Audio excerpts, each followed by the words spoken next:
nyumbani, tunafanya hadharani. Kwa hiyo kama Duda kuna sehemu anakosea na unaona kweli anakosea, omba Mike, elezea.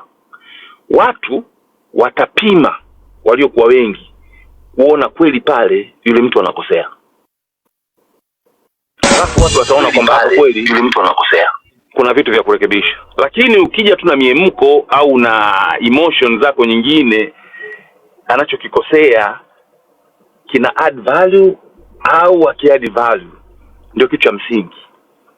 Sasa kuna watu ambao ni miungu watu katika hizi movement zetu, na hii sio katika movement, hata katika jamii zetu, katika mambo mengi, katika sekta nyingi katika nchi yetu kuna watu ni miungu watu. Miungu watu, tunaposema miungu watu tunamaanisha ni kwamba watu ambao hawawezi kuulizwa maswali, kwa sababu wao, na tuna jamii ya hivyo ambayo inatukuza sana uungu watu.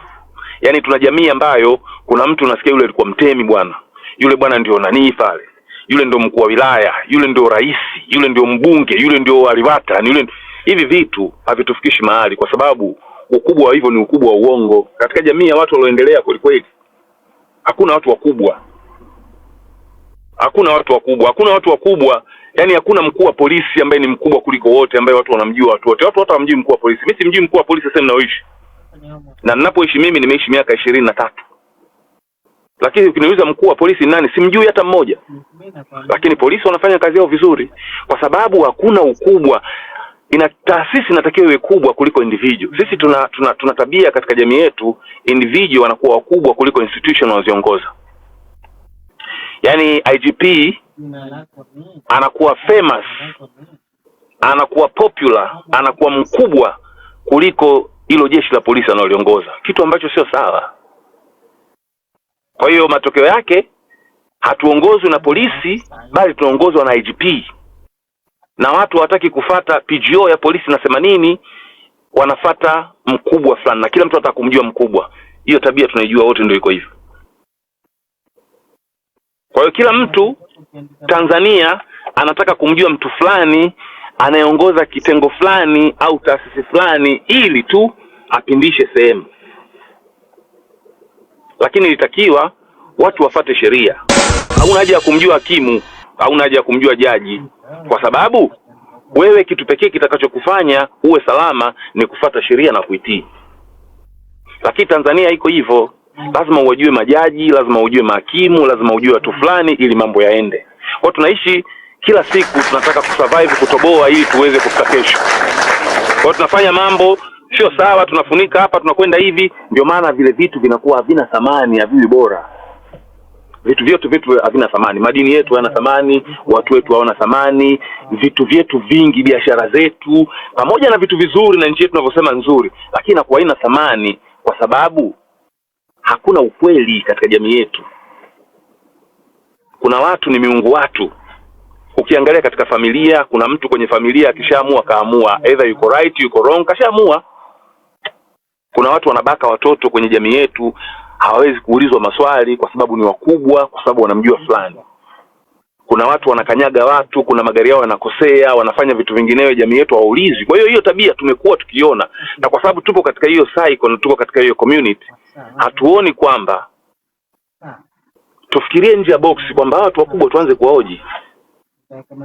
Mauaji yalotokea tarehe 29 ni kwa sababu watu walitoka wakauliza, hapana, hatuwezi kufanya uchaguzi namna hii. Yaani huyo mwenyewe anagombea uchaguzi, anamteua mwenyekiti wa tume ya uchaguzi, haiwezekani, uchaguzi haiwezekani. Hawakusikilizwa. Matokeo yake wakaingia barabarani. Yule jamaa akatumia ukubwa wake na wakubwa zake wengine wakaua watu. Watu wamekufa kama kuku, kila mtu ameona. Lakini kuna watu wanakuja wanataka kujustify, kwa sababu tabia yetu tunaamini sana katika ukubwa, katika umungu mtu, kwamba wewe yule kama yule ni mkubwa au ni uwezi yani tuna justify vitu ambavyo sio sahihi. Na hii tabia haikuanzia tarehe 29. Ilianzia kidogo kidogo, mwisho ule mchicha umekuwa mbuyu. Matokeo yake tunalipa gharama kubwa sana, kwa sababu hii tabia ilitakiwa isimamishwe way back. Watu walitakiwa waojiwe. Kuna watu wakina Tundu Lissu walipigwa risasi, kuna watu walikuwa wametekwa, kuna vitu vilikuwa wanaongea, watu walikuwa wanachukulia poa kwa sababu sio sisi, na kwa sababu fulani ni mkubwa hawezi kuulizwa. Hivi vitu vipo katika mpira wetu, vipo katika mziki wetu, vipo katika sinema zetu, vipo bungeni kwetu, vipo kila sehemu, kwenye familia zetu, kwenye koo zetu, kwenye mitaa yetu, kwenye kila kitu. Tabia yetu mbaya. Kuna watu wengine wanajiona wao ni wakubwa sana katika hizi movement. Ni ukubwa ule ule wanaofanya wakina Samia. Mtu anaweza akaja sehemu mimi nimekuwa nashauri kitu kimoja kwamba mtu yoyote anatakiwa apewe mic, aelezee ukubwa wake, watu wamuulize. Ukiulizwa swali sio kitu kibaya, na watu wanaona kabisa huyu mtu anaulizwa kwa nia nzuri, mtu ana question vitu kwa nia nzuri. Hata ukiulizwa mara mimi nimesema hivi, ukiniuliza Duda una miguu mingapi, nitakujibu nina miguu miwili, wa kushoto na wa kulia. Hakuna sababu ya kuniuliza kwamba unauliza swali la kijinga. Hakuna sababu. Kama wewe unaona utaki kuulizwa maswali, usije na hoja zako, maana ni kwamba hiyo hoja yako uiamini na uwezi kuidefend. Kama uwezi kudefend hoja yako, hiyo hoja yako ni muflis. Lazima tutoke katika comfort zone ya kutengeneza uungu mtu ili tuweze kuwauliza watu maswali. Kuna watu wanaita watu majina, wanawakashifu watu, wanawatukana watu, lakini ukiangalia ni kwa sababu gani? Ni kwa sababu tu wamehojiwa baadhi ya vitu fulani wanavyofanya. Mimi nasema kitu kimoja, hakuna malaika katika hizi movement. Watu wote wanakosea. Mimi nishafanya makosa mengi sana katika maisha yangu. Mengi mno, mengi sana. Sehemu nyingi nishakosea. Mara kibao nimeanguka, nimefanya kuna vitu nilidhani navijua kumbe sivijui. Lakini kila nilipokiri kwamba hapa nilikosea, nikajifunza, nikaja nikapatia. Kwa hiyo kukosea ni kitu cha kawaida kwenye maisha sana. Sasa kama kuna kitu ulikifanya ukakosea na watu wakaja akakwambia bwana hichi kitu ulikosea, labda ulituaminisha kitu fulani kwa nia nzuri tu, au ulimwamini mtu fulani sana, au uliamini kwamba hii ndio njia tutafika, alafu ikatokea ile njia ikabackfire, kuwa kweli afikiri, kwa sababu yani kuna value kubwa sana kukiri kwamba pale ulikosea. Kikubwa, yani kitu kikubwa sana, kwa sababu tunahitaji watu genuine katika hizi movement. Kuna watu leo hii huwezi kuamini kwa sababu tu wamekuonyesha kwamba hawaaminiki. Wamekosea, wanaulizwa, wanakuja na vitu tofauti, kuita watu majina, kufanya watu vipi, kuleba watu wengine, na kuna watu wanawasupport. Watu kama hao, kwa mimi, kwa akili yangu hii ninavyojua, I say tutakesha. Siwezi kuelewa hata kidogo. Kesho akija na story huko hivi niangalie sana. Kwa sababu unajua hivyo ndio vitu hivyo. Kama wewe umekosea, kama wewe kitu ulikuwa ukijui, umekosea sio kwa nia mbaya, kwa bahati mbaya tu, kwa sababu ni yako ulikuwa tufike sehemu fulani. Ukaamini kitu fulani, ukaja ukatuaminisha bwana hii ndio njia bora, huyu ndio mtu wa kumfuata, kumsikiliza hivi. Nia yako ilikuwa ni nzuri, nia yako ilikuwa ni nzuri, lakini bahati mbaya kiubinadamu ukaamini sivyo ndivyo. Ukaja ukaona kwamba ulikosea, watu wakakuonyesha ulipokosea, watu wote wakaona na wewe ukaona. Alafu ukiulizwa unakuwa sensitive, unakuwa defensive, unaita watu majina, unataka kufunika. Hatuwezi kwenda hivyo. Hatuwezi kwenda hivyo. Tunapoteza watu wengi, tunawasema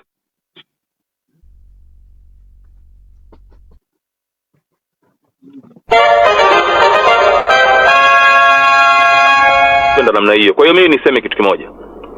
Alafu unajua internet ni kitu cha ajabu sana, kwa sababu utakacho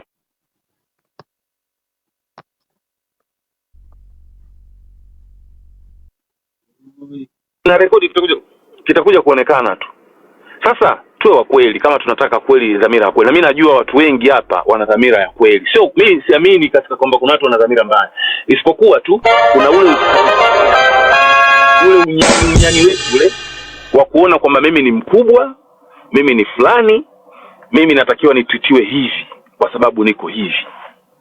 Alafu mimi hao watu hawanisumbui sana. Ila wananisumbua ni wale ambao wanashindwa kufikiria kwamba hapana, hamna mkubwa katika hizo movement. Kama wewe unahoja hivi, mimi Duda nikioji kuhusu fulani, kuhusu jambo fulani, ukianza kuniita majina, ina maana nimekushinda kwa hoja. Nimekushinda kwa hoja, simple like that. Na watu wanatakiwa wajione hivyo vitu, watu wasikilize, watu wapime vitu. Huyu anaongelea nini? Leo hii mimi nakatazwa nisimtaje Habil. Ukimtaja Habil watu wanakuwa sensitive, utafikiri umeshika sehemu zao za siri. Kwa nini? Who the fuck is Habil? Mimi naweza kumzungumza mtu yoyote wakati wowote. Kuna kitu gani? tunamzungumza Mungu, tunamzungumza Yesu, tunamzungumza Muhammad, tunazungumza malaika, tunazungumza maaskofu. Tusimzungumze. Kwa nini watu wanamdefendi mtu fulani akizungumzwa na anauzungumzwa katika hoja ambayo ni relevant, ambayo kabisa kwamba mtu alisema watu wanasema watu achane na mambo yashapita. Ndio mambo yale yale, watu wampigwa risasi wanasema tuachane na mambo. Haiwezekani. Tunajifunza tabia mpya, tuna heal taifa letu, tunataka kuponya tabia mbaya. Kwamba tuonyeshe kwamba next time msio miungu watu. Watu wakiuliza kuhusu mtu fulani, jibuni vizuri. Msije mkawaaminisha watu vitu, watu wakaviamini vile vitu, wakija question vitu mnawaita majina mabaya, wakati nyinyi wenyewe ndio mlikuja mkamnadi mtu fulani. Yaani umekuja kuniambia hii bidhaa ni bora, mimi nikainunua, kesho na kesho kutwa na hoji, bwana hii bidhaa unaniambia bora, mbona sio bora? Nataka kujifunza tu na kujibu maswali ya watu wengine. Unakuwa mbogo, una block watu, wanakuja watu wengine, twende mbele, hataki kuwazungumzia watu. Bullshit utakuzungumzia watu wakati wewe ndio ulikuja na mtu kumzungumzia. Mtu yoyote anayekuwa sensitive katika hizo movement kwamba Abili atakutajwa, huyo mtu muangalie vizuri, ni mtu mbaya kwa sababu pengine hana nia mbaya, lakini ni mtu mjinga kwa sababu Abili sio mamako wala sio babako. Kama alikosea, kiri kwamba alikosea. Na kama alipatia, sema alipatia. Hii tabia ya kusema fulani asitajwe. First, tunajifunza kutokana na makosa tuliyofanya. Next time asije akatokea mtu akatuambia bwana huyu mnamuona huyu jamaa yuko hivi na hivi na hivi. Let people question. Kwa hiyo mimi niseme kitu kimoja bwana, kwamba kunakuwa na migogoro mingi sana, kwa sababu migogoro yake ukiangalia ni kwamba watu wanataka kuponya wanapokosea. Kwamba jamani, katika movement zetu kesho na kesho kutwa akitokea mtu anatakiwa ajue kabisa sisi sio watu lokatwa vichwa, tutahoji masuala ya msingi. Huku tunakokwenda ni sawa. Uwezi ukaja ukatuambia utawapa watu 1000 bana. Mimi bana PFD bana, mimi utanishusha sana, nakwambia kwa utanishusha sana. Ila mimi ninachoongea kati ya wanajeshi na huyu Abili, nani kafanya usaliti mkubwa? Tuacheni mambo haya bwana, mnatuchanganya, tuache. So hivi bwana, twende kwenye mada zenye hoja sasa. Lete mada sasa hizi, lete mada tutie hoja. Tuacheni na vitu kama hivi, hatupendi vingine bwana. Mimi kama mimi ndo mtanishusha kwenda kwenye upuzi kama huu. You see? There you go. No, Dada Duda, samani kidogo. Naam. Zima kwanza mic. Moderator, naomba usimbloku wala kumute mtu yoyote ambaye sio UVCCM, ila labda yeye ni mtu ambaye anamsupport brother Sama. Usimbloku mtu kama huyo please, wala usimute. Sijui kama mnanielewa vizuri au sio adui zetu. Nataka niwaambie ni kitu kimoja, sio adui zetu. Naona mnablock watu, msiblock wa watu, acheni. Mimi sipendi hivyo. Blokini UVCCM tu. Wakija hapa wamecomment upumbavu, block mute. Lakini mtu yoyote ambaye labda mimi nafikiri muelewe kitu kimoja. Mimi hapa sizungumzii mtu. Mimi hapa ni kwenye darasa. Tuna muda, ikifika saa 2 dakika 20 naingia kwenye darasa. Nimetoa tu nafasi ya kuongea. Lakini brother Duda hajamtaja mtu. Kama amemgusia Abili katika maelezo. Unaona? Sasa mimi sipo huko. Naomba tu niwaambieni moderator, naomba msimute mtu yoyote ambaye labda yupo anamsupport brother Sama. Msimblock mtu kama huyo wala msimute mtu kama huyo. Mimi naomba mumute UVCCM tu ambao atakuja na kauli zao za kutukejeli hapa. Full stop.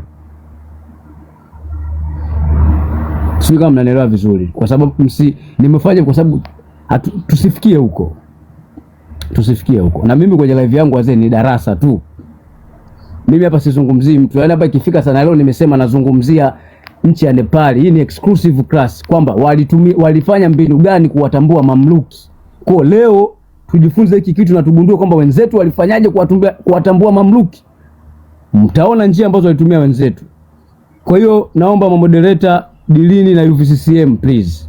Hao wengine tunagombanaga, tunapatana, yani ndo harakati zilivyo. Ndio harakati zilivyo. Kwa hiyo msiwa mute hawa watu tafadhalini. Mimi sio hivyo, na wala sio kwamba eti najitahidi kuwa neutral. Mimi sikai neutral. Lakini najua tunapishana kwa sababu mlengo wetu ni mmoja, ili maamuzi yaende sawa. Sio kama mnanielewa. Kwa hiyo kweni kidogo nasubira. Jamani, mimi kila siku nasema uongo hauna muda wa kuvumilia. lakini ukweli unavumilia. Wanangu, tunasikiliza darasa, kweni wavumilivu, mamodereta kweni wavumilivu. Hizi comment za watu lazima tuwe tofauti. Unajua mtu yote ambaye anapigania kile anachokiamini,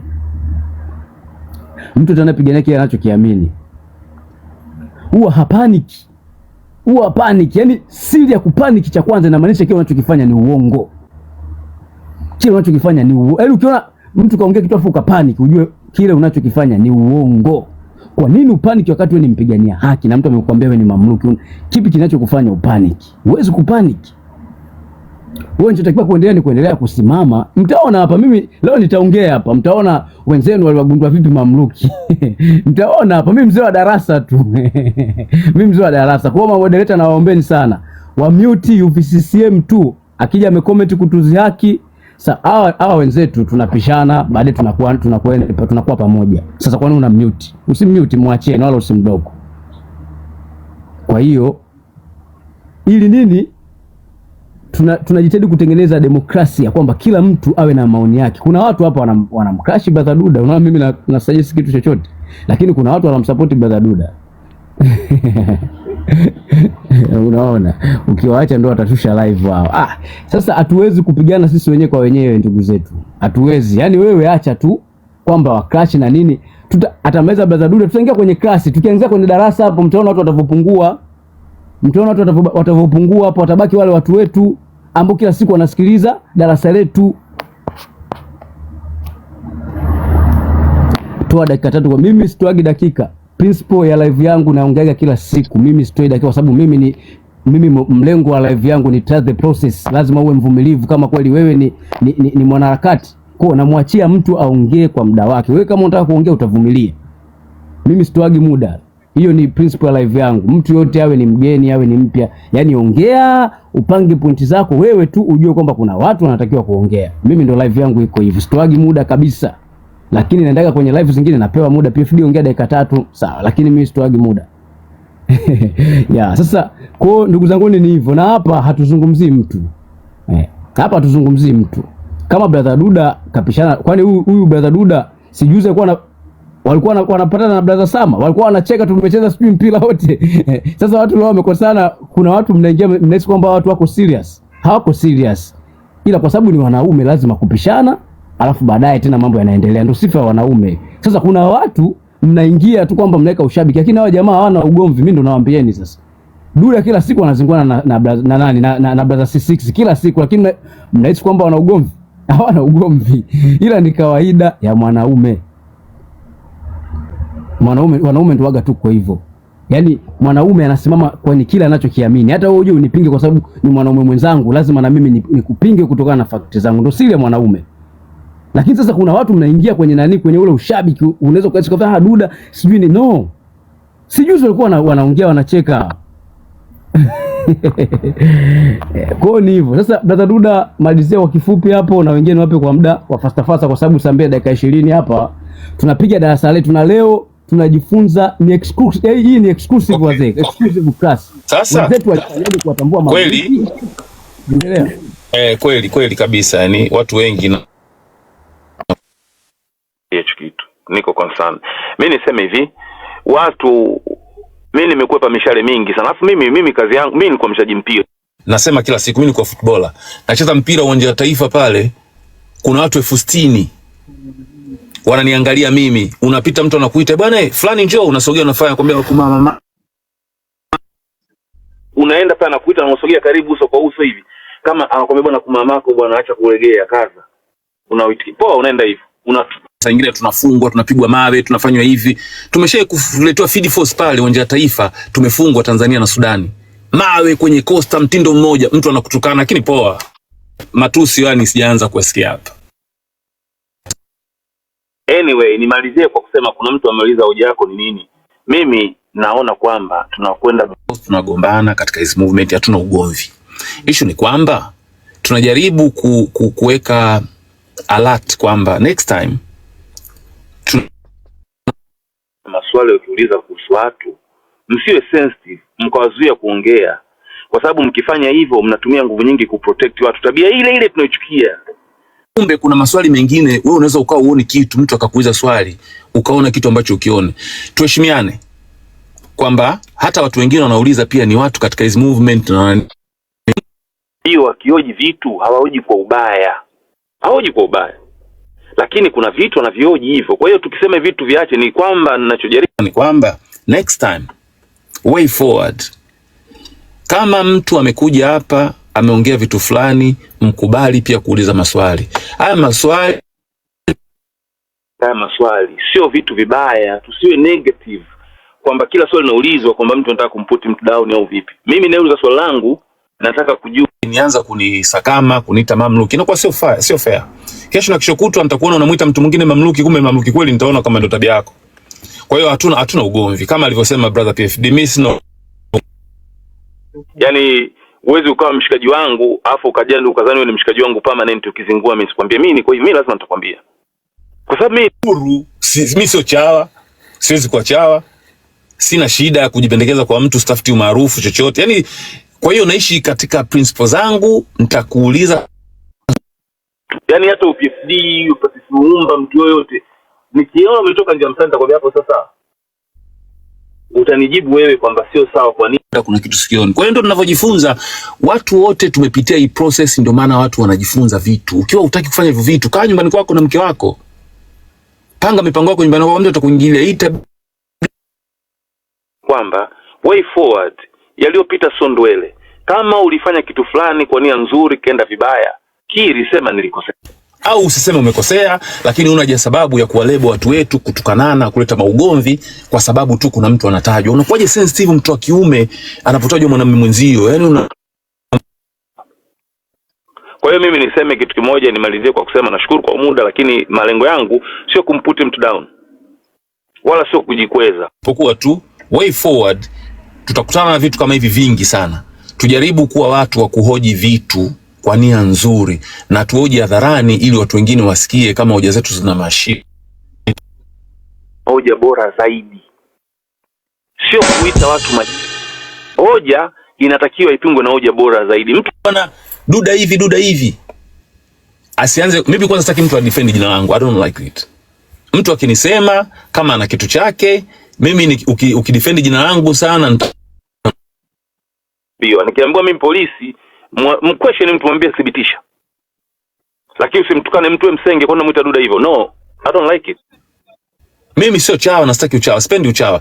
Kwa hiyo ninachofanya ni kwamba kama mtu anasema uja duda mamluki, muulize kwa nini mamluki, mpanda juu, mpe mic, mthibitishie. Pengine kwa sababu ya ego tupunguze ego. Bwana PFD, nashukuru sana na samahani sana nimechukulia muda wenu mwingi sana, lakini hili ndugu langu nilikuwa nasikiliza maongezi, roho inaniuma kulikweli. Hapa nimepaki, nimetoka kwenye gari, niko kwenye gari naongea, ndio nimeweza kazi, nasikiliza. Nashukuru nimepata muda wa kuongea kidogo, nimepoa. Sasa yani shindwa kusalimia familia yangu. Asante sana brother Duda, asante sana. Jamani, iko hivi kwa kifupi sana ili wengine, kwa sababu tunakaribia muda wa darasa. Mimi kwenye live yangu siruhusu kumzungumzia mtu. Yaani brother Duda kutokana na maongezi yake naona wengi mmehisi labda kama anamwataki mtu, lakini mimi sijui kama anamwataki mtu. Sema tu tayari kuna misunderstanding kati yake na brother Sama. Umeona? Kwa vitu kama hivyo ni lazima viwepo. Sasa mimi kwa sababu hizi harakati za kila mtu, sio kwamba mtu akikosana na mtu na mimi kwamba eti nakosana naye, hapana. Leo darasa la leo wazee, darasa la leo ni ni exclusive. Tunatambua, tunaangalia kwamba Nepali wenzetu walifanyaje kuwajua mamluki. Sasa leo naombeni sana msikilize wote ambao tunaitana mamluki, msikilize wenzetu. Sinasema darasa sio muhimu, darasa sio muhimu. Sasa leo mtaona wenzetu wanachokifanya, afu mtakuja kuona tuna miss vitu gani vingi ambavyo tunakosea hapo kuwatambua mamluki. Kwa kumbe tunashindwa kuwajua mamluki kwa mistake ndogo ndogo. Leo mtaona hapa, leo mtaona. Mimi nawaambieni hivi wazee, mimi nawaambieni hivi, yaani mimi system sitoiacha. Hii ndio style yangu ambayo nimekuja nayo na ambayo inanipa watu ambao naona ni sahihi, watu ambao mimi wananifuata inbox wazee hata hapa hawapo kudadeki. Hicho ndio kitu kinanipa nguvu. Sijawahi kuona wengi wa comment wala wapande hapa live. Sasa hapa mtaona kwa nini PFD anaongea. Ukitaka kumfuata yeye kwenye mipango yake ni lazima ujikane, uhakikishe tunaaminiana. Lazima tuaminiane. Kama uwezi kuaminiana na PFD, wapo wanaharakati wetu wengine ambao wenyewe njia zao sio mpaka muaminiane, lakini wanafanya utaratibu ambao utawawezesha wote kuingia barabarani. Nenda kule ili siku ya maandamano tunakutana pale. Mimi vitu ambavyo nataka tufanye na wanangu wenye uchungu na taifa ni lazima tuaminiane. Lazima tuaminiane. Yaani lazima nisimamie huo msimamo kwa vyovyote vile. Ni bora nipate watu 5, nipate watu 10 au 15. Kwa sababu niwaambieni kitu kimoja, nchi ikija kufanikiwa tunafaidika wote. Yaani wale wapiga nondo, wakipiga nondo alafu watu wakaingia barabarani, tukamwangusha Chula Kiziwi, sisemu ikaanguka amoni tunaenjoy yote. Sasa oya, hivi vitu bwana ukitumia akili ni vidogo sana. Sasa wanangu hapo tamani muongela, muda umeisha. Sasa hapa kwa safari itabidi nitoe muda kwa sababu hata pia afya yangu sio nzuri sana wazee. Kwa hiyo niweze mapema ili nimalize. Kwenye kuaminiana upati kati thubutu. Ndio hivyo. Sasa wewe unatakiwa uende kule kwa watu ambao hamtuaminiana. Yaani ndio hivyo, iko hivyo. Lakini mimi nitasimamia hapa kwa sababu wewe unaweza ukaniambia, lakini mimi wapo watu ambao wananifuata na tayari mpaka sasa hivi tumesha create group na watu wapo, tunaenda stage kwa stage. Sasa unakuja kukuta kwa sababu wewe, na ndio maana nawaambia watu ongea na moyo wako. Ongea na moyo wako. Ukishaongea na moyo wako utakwambia no.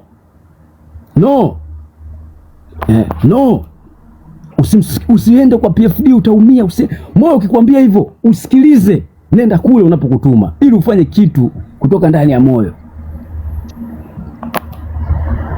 Moyo ukikwambia PFD yuko sahihi, PFD yuko sahihi, usikilize moyo. Njoo tukatengeneze mipango. Tunaanza kutengeneza maandamano ya saikolojia kwanza. Hatuwezi kufanya maandamano ya saikolojia bado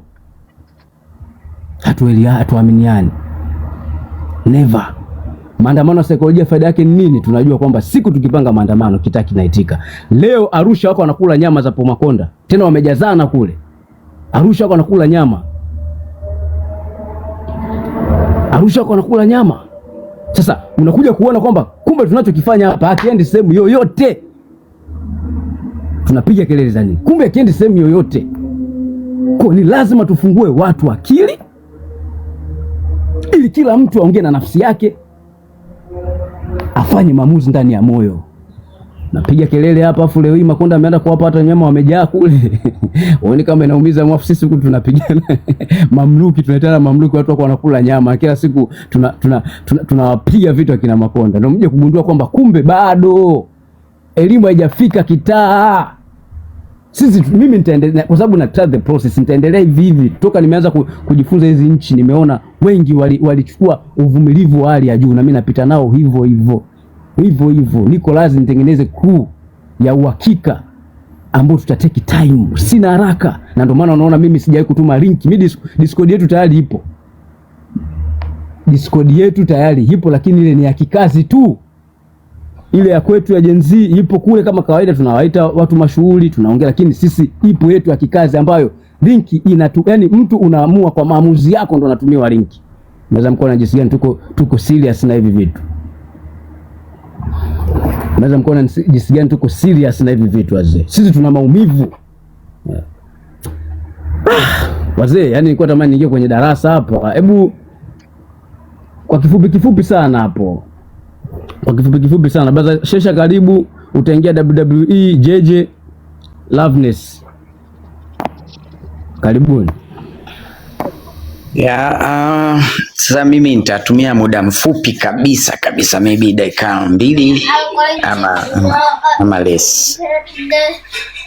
Jambo la kwanza, ningependa tujiweke sawa kwamba jambo lolote litakuja kinyume cha matarajio yetu tusipanic, kwa sababu kuna kitu kimoja kuhusu mwanadamu. Mwanadamu huwa hajawahi kuelewana ama kukubaliana kwa kila kitu. na unakumbuka tunapokuwa watu wengi sana wanaodai kitu kile kile, katika kuelewa kwetu yani vichwa vyetu vinavyoelewa mambo zitakuwa vinaenda vikitofautiana. Mwanadamu tu ni yule yule mmoja, biologically sisi wote tuko similar, yani DNA ya wanadamu wote ni similar dunia yote 99.9%.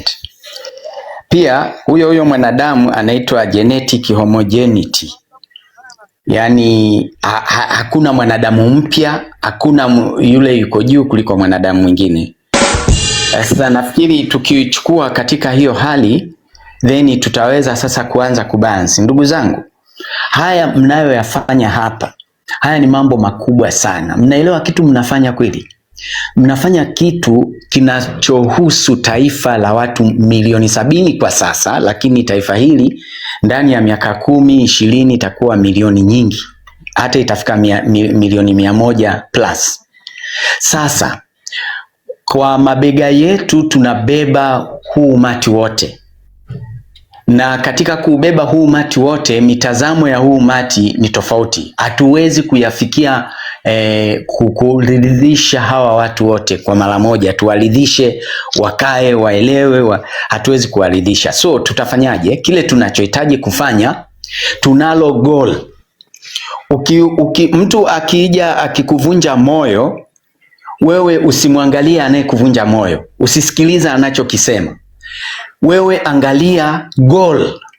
Unasikia bana? Angalia goal lako. Goal letu ni nini? Yani hata tukipigana namna gani, hata mtu akupige ngumi, wacha sasa hivi hatujuani, hatujuani kuna wakati tutajuana, tuwe pamoja, bado utapigwa. Kama ni wakupigwa, bado utapigwa kofi, utatemewa mate, utasemwa vibaya, haya yote atasemwa. Lakini kwa sababu ndani yetu tunabeba aspiration ya watu milioni nyingi, lazima tulimaini na goal. Goal letu tusilisahau jamani, goal letu si unalijua? CCM out. Hiyo ndio goal. Sasa ukinipiga uniite mamluki, don't care about mamluki. Hata usijibu. Mimi hata siwajibu, mimi watu siwajibu. Wengi tu wameniita hivyo, lakini sitaki kuwajibu. Kwa sababu kuwajibu na waste time. Hiyo ni haki yake kuniita vile anataka. Lakini mimi najua si mamluki, mimi najua mimi mpiganiaji wake. Kwa hivyo nataka kuwashauri na kujishauri mwenyewe kwamba usisikilize discouragement. Focus on the goal. The goal remove CCM from power. Asante sana.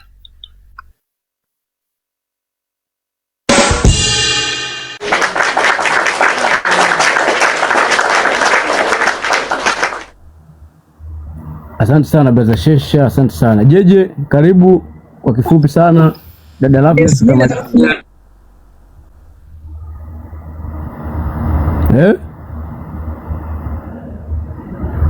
Jeje. Loveness. Yupo, lakini nitachangia ukimaliza. Okay poa. Jeje, sijakusikia.